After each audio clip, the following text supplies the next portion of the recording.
Salut à tous, je suis très heureux de vous retrouver pour ce 5e épisode d'Anime Découverte. Je m'excuse pour cette petite pause de presque 2 mois et je vais justement vous parler d'un manga connu pour ses très nombreuses pauses, et ce sont souvent longues, Hunter x Hunter. Ce manga est publié depuis 1998 et je profite de sa reprise depuis le mois de juin de cette année suite à une très longue pause de plus de 2 ans pour lui consacrer cet épisode d'Anime Découverte. Une première adaptation en animé a été réalisée entre 1999 et 2001, mais nous allons surtout nous intéresser à la seconde adaptation de 2011, que je trouve mieux réalisé et qui va surtout plus loin dans l'histoire. Je précise qu'il s'agit d'un reboot complet qui reprend l'histoire depuis le début. Vous pouvez donc vous lancer dans cette nouvelle version sans crainte d'être perdu. Bref, rentrons dans le vif du sujet. Hunter x Hunter, qu'est-ce que c'est que ça? Pour ma part, j'avoue avoir mis du temps à me lancer dans cet animé. Je sais pas pourquoi, mais le titre me faisait penser qu'il s'agirait d'animé sur la chasse. Un peu comme ça.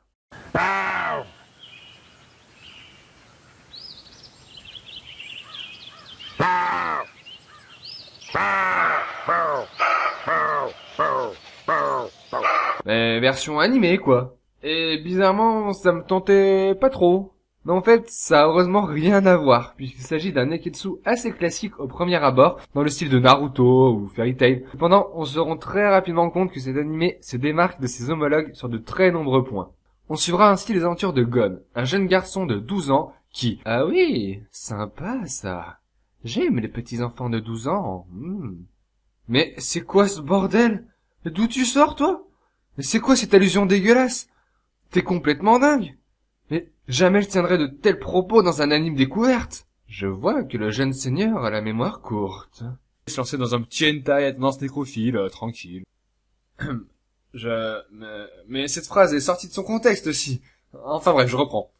Le héros est donc Gon, qui veut suivre les traces de son père, Gin, ou Jin, j'en sais rien, devenu Hunter à l'âge de 12 ans. Un Hunter n'est pas forcément un chasseur, il s'agit en fait d'experts dans divers domaines. On trouve ainsi des Hunters chasseurs de primes, explorateurs, ou même cuisinier. Pour devenir Hunter, il faut réussir l'examen préparé une fois par an par l'organisation des Hunters. Cet examen est très dur, et ainsi seule l'élite du monde merveilleux de Hunter x Hunter peut prétendre au titre honorifique de Hunter, qui permet d'accéder à des informations et des lieux qui leur sont réservés. Du coup, premier point que j'apprécie dans cet animé, c'est son rythme rapide. On est plongé dans l'examen de Hunter au bout de 3 épisodes à peine, et les autres arcs s'enchaînent tout aussi bien. Un autre gros point fort, ses personnages. La première fois qu'on voit Gon, on peut douter un peu du charisme qu'un gamin de 12 ans de petite taille avec une coupe improbable et un short vert pourrait réussir à dégager. Mais cet a priori est très vite balayé. Malgré l'âge de son héros, Hunter x Hunter est un des mangas neketsu les plus matures à mon goût, et découvrir cet animé à travers les yeux innocents de Gon est une bonne chose. De plus, Gon dégage un certain charisme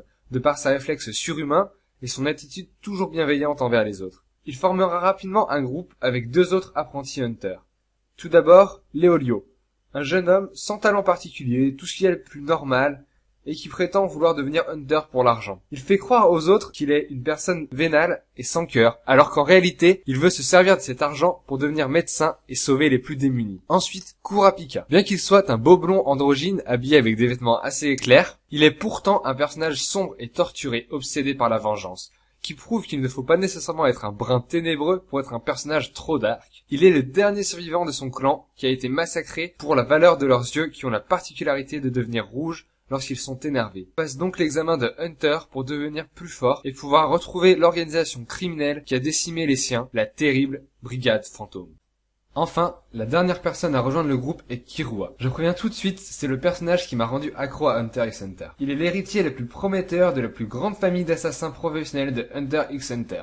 Rien que ça. Et bien qu'il n'ait que 12 ans, comme Gon, il participe à l'examen de Hunter par simple distraction, parce qu'il s'ennuyait. Je vais présenter un dernier personnage récurrent que j'adore, Hisoka. Je ne sais même pas comment le décrire. Il est très fort et ne s'intéresse pas du tout aux faibles qu'il ignore. Son but est de rencontrer et de battre ceux qu'il estime dignes de l'affronter. Il aime aussi garder un œil sur les jeunes comme Gon et Killua, qui ont un grand potentiel. Je n'en dis pas plus sur lui ou les autres personnages, pour vous laisser le plaisir de le découvrir. Non seulement les personnages sont nombreux et variés, mais je les trouve aussi très humains. Ainsi, un personnage toujours gentil et attentionné peut très bien tuer de manière très violente un ennemi sous le coup de la colère, et à l'inverse, un personnage capable de tuer de sang-froid peut faire preuve de compassion. Enfin, je vais terminer sur la grande diversité des arcs qui est pour certains un défaut qui prive les mangas d'une identité réelle, mais qui est pour moi une force. En effet, la différence d'ambiance, de style entre certains arcs est tellement importante qu'on se croirait dans un autre manga, c'est une réalité. Et si c'est pour moi une qualité, c'est parce que cela empêche la redondance dont sont souvent victimes les longs mangas neketsu. Comme quoi, plus c'est long, plus c'est bon, c'est pas toujours vrai.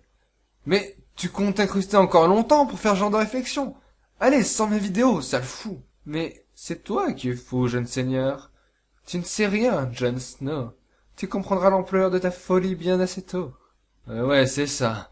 Bref, je vais décrire l'ambiance et les thèmes des différents arcs rapidement et sans spoil, bien entendu. L'examen de Hunter met surtout l'accent sur la découverte, l'aventure. Mais il y a de nombreux risques et les participants peuvent y laisser leur vie à n'importe quel moment. Un peu plus tard, on découvre la tour de combat, qui suit le même principe que la tour de combat des Pokémon pour les amateurs. Gagner des combats permet de monter d'étage et le but est d'atteindre le haut de la tour. Cet arc est très important puisqu'il explique en détail toutes les techniques de combat de Hunter x Hunter. Il s'agit d'un enchaînement d'entraînement et de combats surveillés avec des règles et donc sans danger. Il y a très peu de pression dans cet arc comparé aux autres. J'en profite pour préciser que les combats de Hunter x Hunter sont très bons. Ils ont une dimension tactique et technique très évoluée, contrairement aux autres mangas du même genre, où c'est souvent celui qui a le plus gros qui gagne, en règle générale. En me tendant de telles perches, faut pas te plaindre que j'apparaisse dans tes vidéos, tu sais. Quoi? Mais je parlais de la plus grosse attaque, bien sûr. Enfin, c'était sous-entendu, tout le monde avait compris. Enfin, j'espère. Ensuite, l'arc de Yorkshire City nous fait passer dans une ambiance mafieuse très sombre, avec au final assez peu de combats. L'arc de Grid Island nous plonge lui dans une ambiance jeu vidéo avec des cartes magiques, un mélange improbable entre du Yu-Gi-Oh et du Sword Art Online, mais qui reste cohérent avec l'ambiance de Hunter x Hunter. Et enfin, mon arc préféré, celui sur les fourmis chimères. Cet arc mériterait une vidéo rien que pour lui tellement il y en a à en dire. Il dresse une très belle critique de la nature, de la guerre, de l'humanité en général, avec de grands moments d'émotion et des combats sublimes.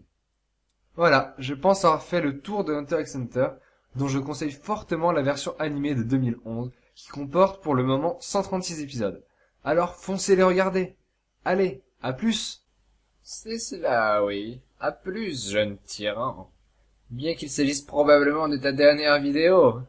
Ha ha ha ha ha ha ha ha ha ha.